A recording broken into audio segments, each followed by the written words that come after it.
Nin shaqo la'aan ba'ani haysa ayaa shirkadaha kombiyuutarada mid ka mid ah u doontay shaqo ah nadiifinta musqulaha shirkadda. Waxaa loo ballamiyay agaasimihii shirkadda si uu wareysi shaqo uga qaado. Wareysigii markii uu gabagaba soo gaaray, buu agaasimihii ninkii shaqo raadiska ahaa ku yidhi, "Shaqada waad heshay, hase yeeshee waxaan u baahannahay email-kaaga si aan heshiiska shaqada, kontraktiga iyo shuruudihii kuugu soo dirno."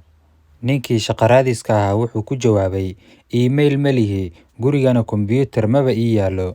Agaasimihii ayaa yidhi, "Kombiyuutar haddaadan haysan, qof aanan jirin baad ka dhigan tahay. Qof jira haddaadan ahaynna, annaga inooma shaqayn kartid."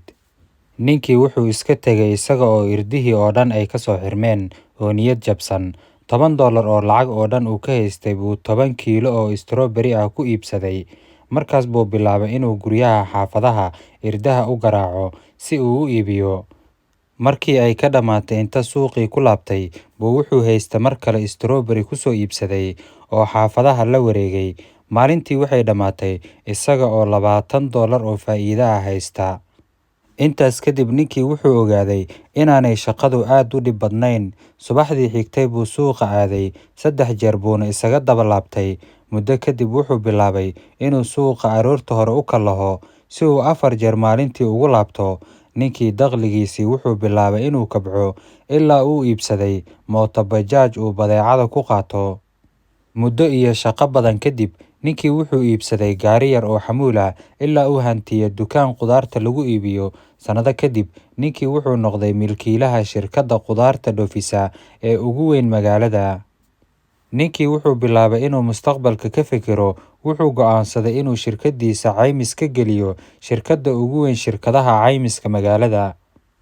Kulan uu la yeeshay shaqaalihii ka socday shirkadda caymiska, shaqaalihii wuxuu yidhi, "Hagaag waanu heshiinay, hase yeeshee waxaan u baahannahay email-kaaga si aan heshiiska caymiska kuugu soo diro." Ninkii waxa uu shaqaalihii u sheegay inaanu email lahayn, bal aanu kombiyuutar xataa haysan. Shaqaalihii caymiska oo yaaban baa ku jawaabay, "Shirkadda ugu weyn ee khudaarta dhoofisa ayaad dhowr sannadood gudahood ku aasaastay adigoo aan email lahayn. Bal ka waran haddii aad email lahaan lahayd?" Ninkii wuxuu ku jawaabay, "Haddii aan dhowr sano ka hor email lahaan lahaa, saacaddan shirkadaha ka mid ah baan musqulaheeda nadiifin lahaa." Casharka sheekada laga baranaya waxa waaye, mararka qaar arrin aad moodid inay faa'iido kuugu jirto ayuu Alle kuu diidayaa, isaga oo mid kaaga fiican kuu qarinaya. Alle xigmaddiisa ayuu irid kaaga xiraa, naxariistiisa ayuuna 1,000 irdood oo kale kuugu furaa, ayuu leeyahay qoraha sheekadan Al-Ustaad Sabriye Muuse. Waxaan filayaa saaxiibayaal inaad sheekada ka bogateen. Waa maxay waxa sheekadan ku xusan ee ku cajabgeliyey? Inoo reeb aragtidaada, sidoo kale asxaabta kale la wadaag si ay uga faa'iidaystaan oo muuqaalka inoo sheer gareeya.